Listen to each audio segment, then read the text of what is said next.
అవుతున్నారు ఆయన. ఎక్స్పోజర్ అనేది చూస్తారు వాళ్ళు. మీకు చంద్రబాబు నాయుడు డైరెక్ట్ జనంలో నుంచి వచ్చిన లీడర్ కాదు ఫ్రమ్ ద బిగినింగ్. అతనేం మాస్ లీడర్ కాదు కదా.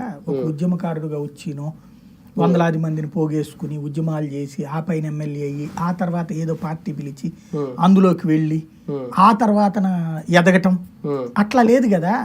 అలాగా ఒక రకంగా చెప్పాలంటే రేవంత్ రెడ్డిని అనుకోవాలి. అట్లాంటి కాన్సెప్ట్. చంద్రబాబు అట్లా కాదు కదా. ఫస్ట్ చోట పోటీ చేశాడు, కాంగ్రెస్ తరపున గెలిచాడు, ఆ తర్వాత రెండోసారి ఓడిపోయాడు. ఓడిపోయిన తర్వాత పెద్ద మనుషుల ద్వారా మాట్లాడించుకుని ఎన్టీఆర్ గారి కుమార్తెను చేసుకుంటే ఫ్యూచర్ ఉంటుందని భావించాడు. అందుకని చెప్పి ఆయన కూతురికి మాట్లాడిపించాడు. అది కూడా సినిమా వాళ్ళతో మాట్లాడిపించాడు. సినిమా వాళ్ళకి కూడా సరే అప్పటికి ఎన్టీఆర్ ఈ అహంలు లేని టైం.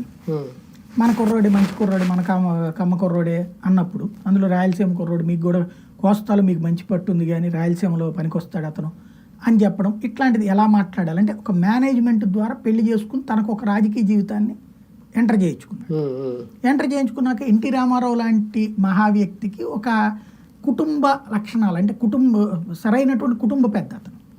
కొడుకులకి ఎంత విలువ ఇవ్వాలి, కోడలకి ఎంత విలువ ఇవ్వాలి, మనవరాళ్ళకి ఎంత ప్రేమగా ఉండాలి, ఇట్లాంటి ఒక విలువలు చూసేటువంటి మనిషి. పాతకాలపు కుటుంబాల్లో అల్లుడు వస్తే ఇచ్చేటువంటి గౌరవం, కొడుకు వస్తే ఇచ్చే గౌరవం, కోడలు వస్తే ఇచ్చే గౌరవం, కోడల పట్ల అభిమానంతో చూస్తారు, అల్లుడి పట్ల గౌరవంతో చూస్తారు. ఆ అల్లుడి గౌరవాలు లాంటిది